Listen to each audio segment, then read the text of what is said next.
Good morning, friends.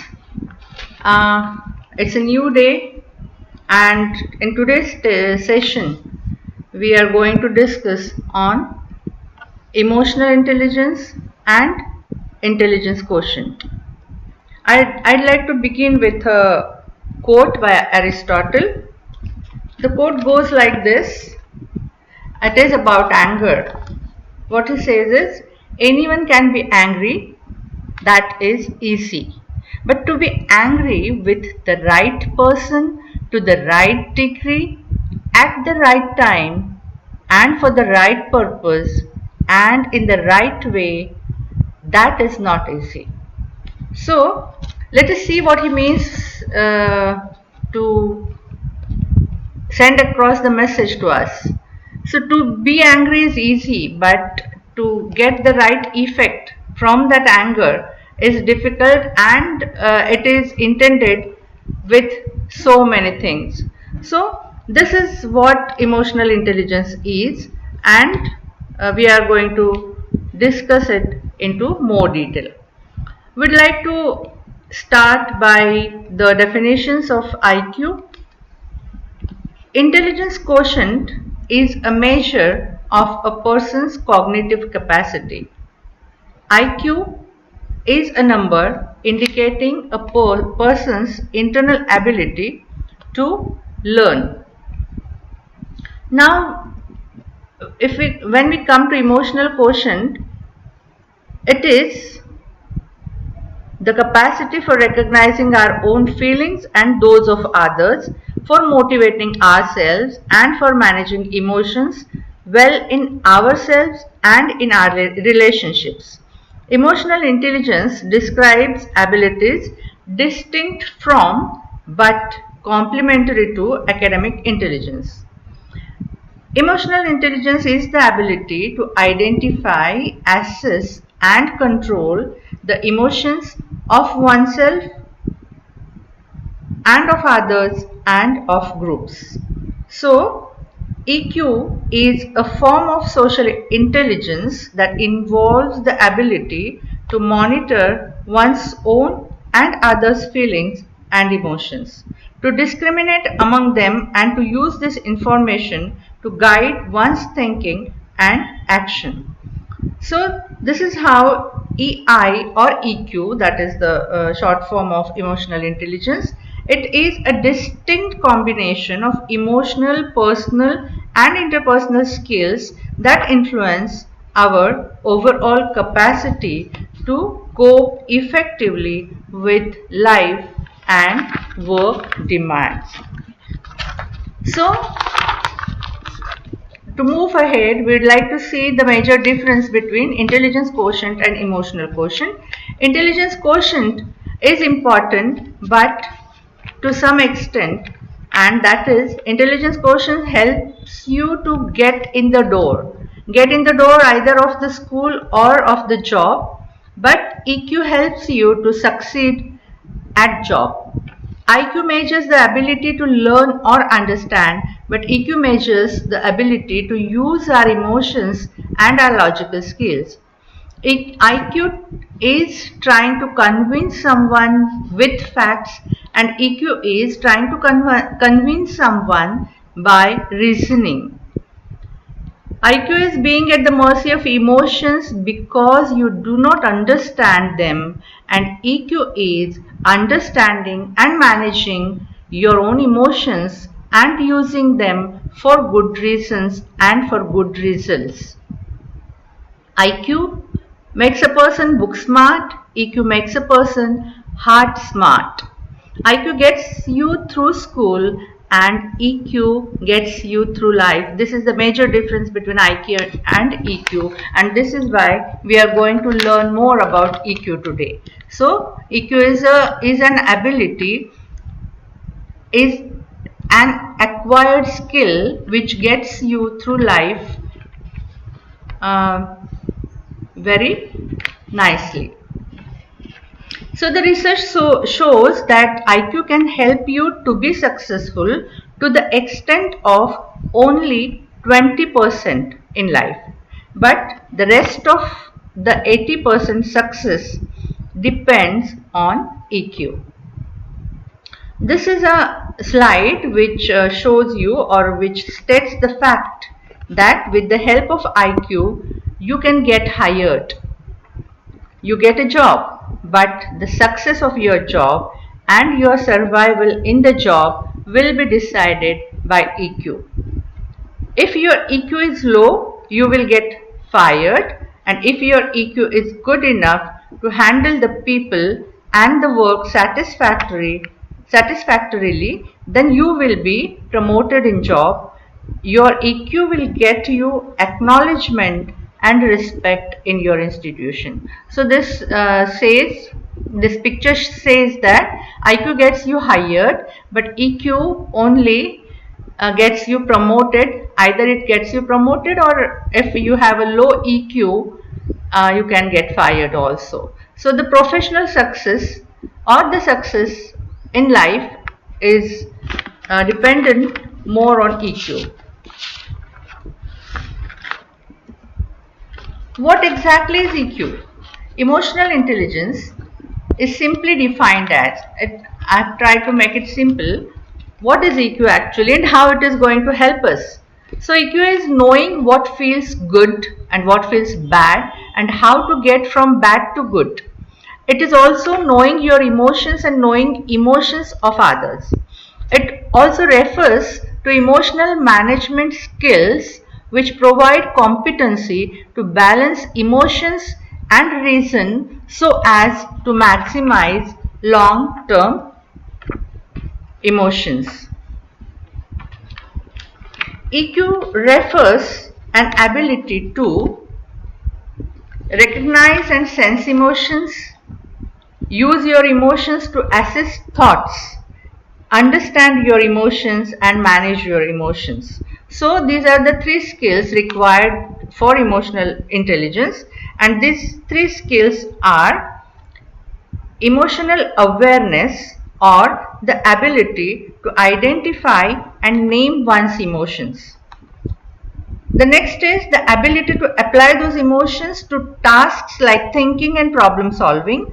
The next is the ability to manage emotions manage emotions, which includes both regulating one's own emotions when necessary and helping others to do the same. Now we come to three competencies of emotional intelligence or emotional quotient. EQ or EI are the short forms of emotional quotient. Now these three competencies of EQ, how do they work and what are they? So they are emotional competency, emotional maturity and emotional sensitivity. What is the difference between these three? Emotional competency is the ability to deal with emotional upsets, handling egoism, handling inferiority complex, and having this competency in a person, if it is there, this person is of high esteem. Emotional maturity brings you self-awareness, brings you delaying gratification is there, and brings you a tendency to assist in developing others. Adaptability and flexibility is there. With emotional sensibility, the person is more understanding, or he understands the threshold of emotional outburst. Empathy is there, improving interpersonal relations and expression of emotions when needed is there. Most of the times this person is able to and willing to share his emotions with friends and family. So this is how these competencies help a person. Now we come to major components of emotional quotient. What are the major components? These components help a person to succeed in life with managing these skills. So they are self-awareness, self-management, social awareness and relationship management. Self-awareness is to understand your own moods and emotions and words. Now The next is self-management. When you understand your own emotions, then you try to control your own emotions. You think before you act or say something. Social awareness is developing a rapport with people around you. Relationship management helps you to understand others' emotions and treat them as they wish to be treated. So understanding your emotions, managing them, then understanding other people's emotions, having a rapport with them, and having a good understanding of it makes it helpful for the person to be successful in relationship management. When a person has both these things, IQ and EQ, let us see where he leads to. IQ involves or includes high concentration, intense focus, better comprehension, analytical skills, and excellent memory. EQ brings you self-awareness, self-regulation, empathy, and social skills. And when a person has IQ and EQ, definitely this leads him to success. Now the question arises, if EQ is so important, are we giving an emotional quotient education in schools or colleges? No is the answer. Our educational system gives stress on IQ and not on EQ. We are not taught how to handle frustration, anxieties, stress, failure, depression, burnouts, and inferiority complexes or our ego problems. So see, this is a very important part of our life, and we are not taught to how to handle these negative emotions. We are not taught how to manage emotions like interaction, coordination, adjustment, and communication. Yet we are expected to learn all this from our parents and peer groups or other role models.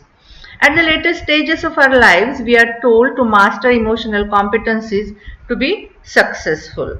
This is not really this does not really help us. So can EQ be developed is another question.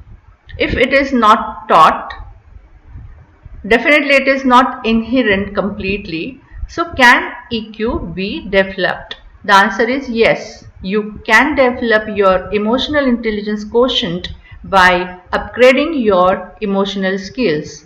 It is something one can learn and one can update with. Next question, can emotional intelligence be developed at any stage or any age of personal or professional life? The answer is yes, you can upgrade your emotional skills at any stage of your life. In fact, age and maturity are positively correlated with the EI or emotional quotient. But the same is not true about IQ, which is more or less static or provided with birth. Now we come to the characteristics of a low person. Characteristics of a low EI person, a person who has a low emotional quotient. What are his characteristics? What are the special features? He doesn't take responsibilities for his feelings. He blames you or others for anything which happens in his life. He is insensitive to your feelings.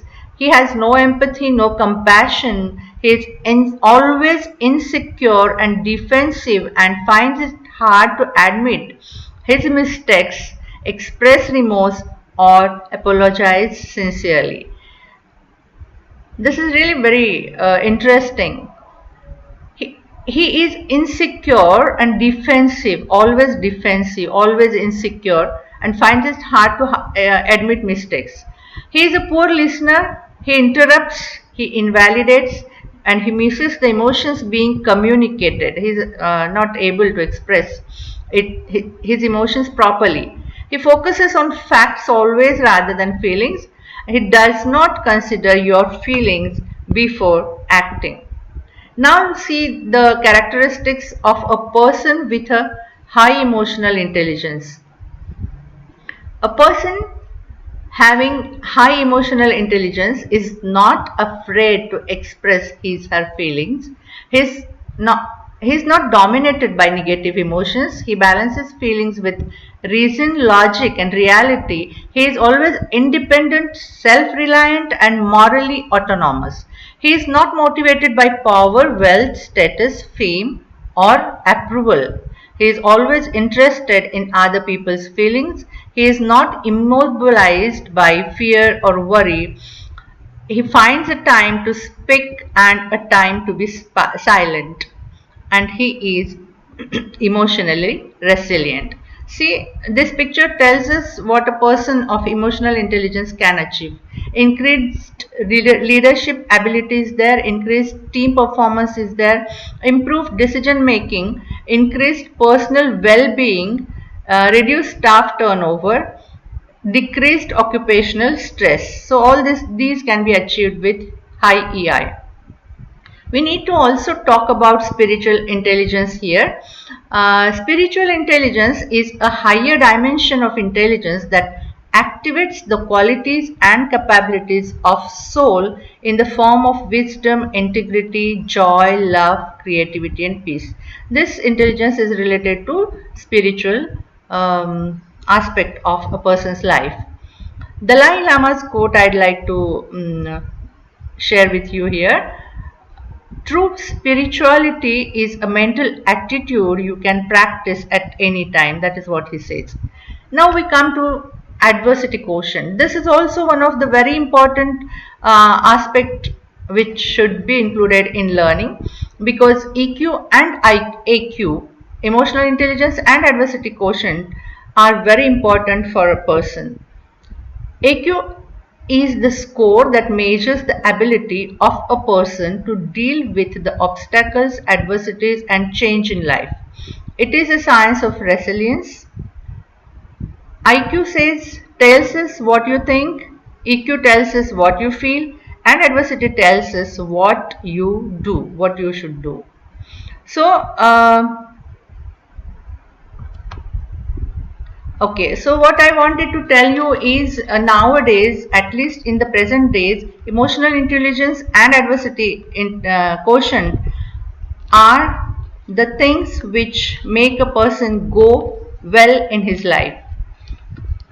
So EQ and IQ, what is the difference between them? IQ gets you through school and EQ gets you through life. EQ can be learned. This is an important news for us, and we should ponder over this. Your EQ has more to do with your success and happiness in life than your IQ, and it can be learned. So, to conclude this session on emotional intelligence and adversity quotient and IQ, I'd like to share the advantages of applying emotional intelligence in your life. It makes you feel comfortable with you and other people. It to know what makes you uncomfortable with certain people or events in your life. You learn to ways to deal with your unpleasant emotions about people or events. It enables you to manage your emotional difficulties with ease. It makes you aware of your feelings which cause you stress, and ultimately it enables you to learn to be more at peace with your own self, your surrounding, and people around you. So with this knowledge, I wish you a happy learning regarding EQ. And with this, goodbye. See you tomorrow.